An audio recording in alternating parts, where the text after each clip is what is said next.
aking YouTube channel, Quezon Province Realty TV. Okay, it's me again, Miss Geraldine Villarasa.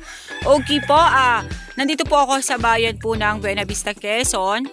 Meron po akong i-vlog dito na isang property.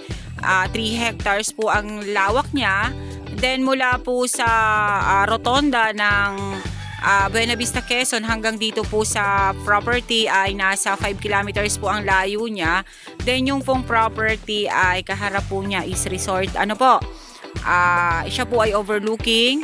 May right of way po siya na nasa 10 meters po mula po dito sa barangay road na to na natututukan ng aking camera. Kita naman po ninyo talaga yung kalsada kanina na aking binaybay ay lahat po siya ay cemented road. Ano po?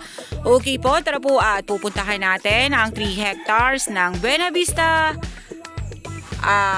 Quezon. Okay. Ayan, dito po yung right of way.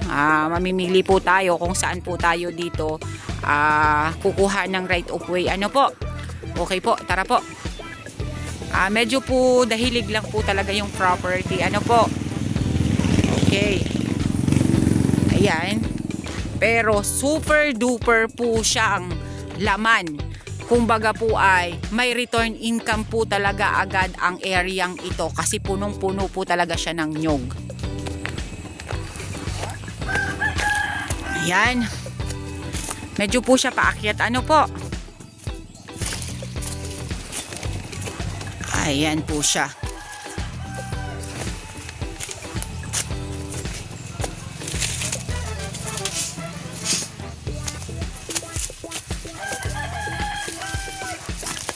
Okay.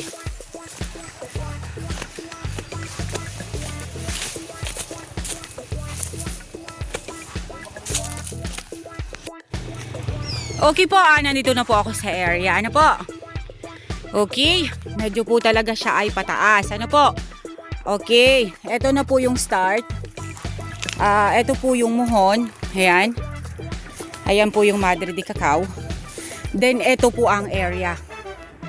Ayan, napakarami po niyang nyog sa totoo lang po. Ayan, pasensya na po, medyo hapon na po ang aking pagbablog. Kaya medyo po madilim na. Ano po? Eto po ay sinamantala ko lang ngayong araw na to para ako'y makapag-vlog. May isa po akong ma-vlog ngayong araw na to dito po sa Buena Vista. Okay. Ito po ay matured CLOA title. Ano po? Buhay po ang nasa titulo nito. Ayan, meron po siyang koprasan dito or pinaglulutuan ng kopras. Then kita naman po ninyo ang mga nyugo, napakarami po niya. May mga panulib na rin po siya na nakaabang. Kasi ganyan po talaga dito sa amin pagka ang may-ari ay masipag. Maliliit pa po yung nyog, kumbaga kasagsaga pa lang pong namumunga, ay tinataniman na po na agad nila sa ilalim para meron na po agad kapalit. Then ito pong property na to, napakarami po nitong hardwood na maulawin. Ano po? Nasa 750 kapuno po ang nyog na to. Okay. Nga lang po, sabi ko nga po sa inyo ay medyo po dahilig yung property. Pero yung pong mga buyers na gusto po ay may return income agad, eto na po yung area na nararapat sa inyo. Ayan po siya. Pagka po pumunta ako doon sa side na yon, kitang-kita po mismo ang dagat. Okay. Ayan po, oh. Maulawin to, kuya, di ba? Napakalalaki na po ng puno ng maulawin dito. Nasa 60 puno po ang maulawin dito sa area. Ano po? Ayan, talaga pong dahilig. Sorry po. Hinihinga lang inyong lingkod. Ang ganda, oh. Antipulo pa dyan. Okay. Yung sili-sili na yan, kuya, ay matigas yan? Ayan po, may sili-sili po doon na kahoy. Isa rin po yan sa pinakang matigas dito po sa amin sa Quezon. Ayan, kita po ninyo, napakaganda po nung area. Napakarami po talagang nyog. Ayun po ang dagat ng Buena Vista, Quezon. Ayan. Ayan pa po ang area. Yung about naman po sa right of way, wag po kayo mag-alala kasi ang may-ari po nung resort doon sa harap natin, sa harap ng property, siya po yung kukuhanan natin ng right of way. Wala naman po sa kanilang problema yung right of way. Ano po, kasi napakalapit lang naman po talaga niya sa Barangay Road. Nasaan na ang Antipolo, kuya? Ay, oo, laki. Isang yakap ito ng tao, sobra pa. Oo. Ayan po, may Antipolo po. Ang laki po ng puno ng Antipolo. Ayan. Basta po masasabi ko sa inyo, yung po property is Dahilig or Talibis. Pero sa dami po ng produkto ay talagang mawawala po yung pagod nyo pag-akyat nyo dito sa area. Ayan, napakarami po niyang bunga ng nyog. At saka talagang kasagsagan po silang namumunga. Mga takaran pa lang po talaga yung mga nyog. Ano po? Ayan, medyo po lang talaga kinabi ang inyong lingkod na mapunta dito sa Buena Vista. Kasi kanina ay nasa Lopez po ako. Medyo tumambay po muna ako ng konti kasi wala po akong makontak ng mga kasamahan kong ahente dito. Kaya tumambay po muna ako sa aking bahay sa Lopez. Kaya ngayon lang po ako nakapag-vlog. Bukas po kasi maaga ako ng mga iba-vlog dito sa Buena Vista. The next day, Monday po ay doon na po ako sa Lopez mag-iikot. The next day ulit, balik na ulit sa aking town proper na Tagkawayan, Quezon. Yan. Pero ang totoo po, ako po ay taga Lopez, Quezon. Ano po? Doon lang po talaga ako nanirahan sa Tagkawayan kasi nandun po ang aking mga property na halos po lahat pong naibenta. Anay? Yan. Then, sabi ko nga po, kasi marami ring buyers na naghahanap po dito. Malapit, Buena Vista or Lopez. Sabi ko, bababa ako para makapag-vlog ako ulit dito. Ayan, napakarami po niyang nyog. Sa totoo lang po, hindi po kayo lugi sa pagbili ng area na to. Ano po? Ito po ay matured CLOA title. 2.5 million ang presyo po nito ni seller. Ayan. Napakalinis po noong area. Hindi po siya katulad ng ibang mga property na talagang madumi. Siya po hindi. Kitang-kita po ninyo, makikita po natin yung kanyang lupa. Opo, sagad po yan doon sa taas eh. Napakarami po nitong maulawin. Ayan, mga maulawin pa rin po siya. Pasensya na po kayo sa video ko dahil ayan po, medyo padilim na po talaga. Kaya medyo madilim na rin po yung video ko. Ano po? Pasensya na po kayo sa inyong lingkod at pahulihin. Hinapon po talaga kami ng akyat dito sa Buena Vista. Kanina po kasi ay medyo sobrang init. Kaya ako ay hindi nag-vlog. Ayun po yung side na yon, ayun po yung National Highway oh. Yung side na yan. Kitang-kita po dito sa taas ang National. Babutag, tsaka po ang Mabutag. Okay. Ayan, ito pa po yun sa may bandang taas. Yan po siya. Then talaga pong siya ay padahilig. Ano po? Paganyan po talaga ang property. Ayun po yung koprasan or yung lukaran. Diyos ko, napakarami pong nyug. Sa totoo lang po, ang bababa pa po niya. Marami pa po itong taon na mapapakinabangan. Sa totoo lang po. Ayan. Ito po yung bandang pataas. Ayan, masulo. Ayan po siya, mga maulawin. Basta po sabi po ni Kuya, ang maulawin po dito ay nasa 60 ka puno. Yan po ang pinakamatigas na kahoy po sa amin dito sa Quezon, yung maulawin. Ayan. Ayan po ang mga nyug niya, oh. Oh. Napakarami po niyang bunga, oh. Ayan po siya, oh. Oh.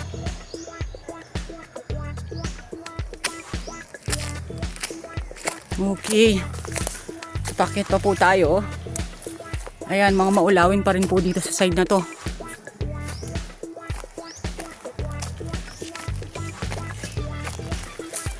Napakarami po niyang nyug, oh. Oh. Wala po akong masabi sa produkto dito. Wala po ako masyadong nakitang fruit bearings, kundi isang puno lang po ng langka. More on po niya ay nyog. Ayan po ang dagat. Ayan. Ayan po ang dagat ng Buena Vista, Quezon. Hindi po masyadong, pero tanaw na tanaw po dito ang dagat ng Buena Vista. Ayan ang area pa. Dahilig lang po talaga. Pero yung mga buyers po na okay lang po sa kanila yung dahilig, pero marami namang income, eto na po yung swak sa inyo. Ano po? Sa maulawin pa lang po, napakarami na pong pera ang kakainin nito or kukunin or makukuha. Ayan po ang mga nyog, oh. Napakarami po niyang nyog. Ayan pa po siya, oh. Napakaganda po nung area. Yung pong sa Rito Puey, wag po kayong mag-alala kasi payag naman po yung nasa bungad na magbigay ng daan papunta po dito sa area. Ano po? Dito po sa part na to, dito po sa may mataas, dito sa pinakang mataas, nandiyan po ang flat. Pero lahat po siya ay rolling. Ayan, papunta po siya doon, pababa po siya doon. Okay. Ayan pa po, konting pasada pa po. At talagang kami po ay didilimin na. Medyo malabo na po talaga ang aking camera kasi madilim na. Anong oras na rin po? Alas 5 na po mahigit. Okay. Ito po tayo sa kabilang side. Ayan po siya.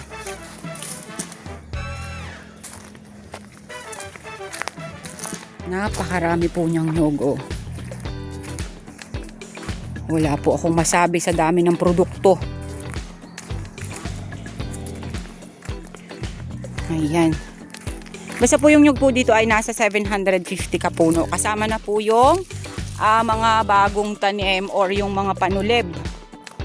Ayan. Pero mas marami po sa kanila ay yung namumunga. Ayan, sagaran pong mamitas ang nagkokopras nito. Talagang sinasagad po yung bunga. Kaya yung pong iba ay medyo kalbo yung bunga niya. Pero mas marami pa rin po sa kanya yung maraming tawag nito rahog. Marami ang laman ng rahog.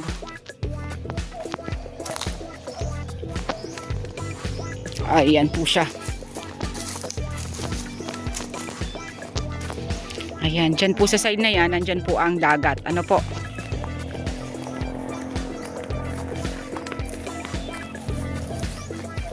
Okay.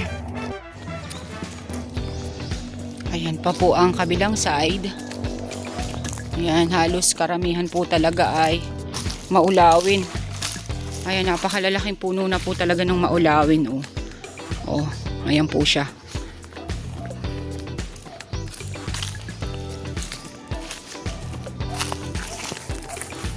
Ayan, kasama pa rin po yung side na yan sa 3 hectares. Okay. Konti pa pong pasada. Ayan po siya.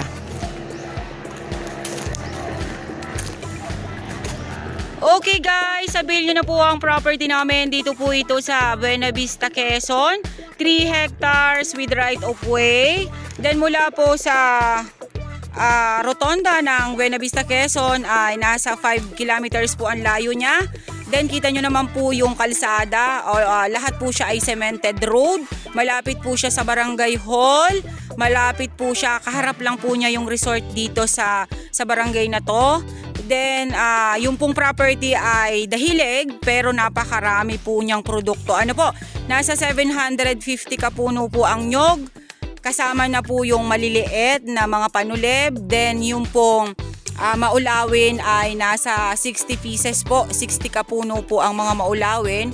Then meron po siyang napakalaking puno ng antipolo na 2 yaka po ng tao. Ano po? Then meron po siyang kuprasan.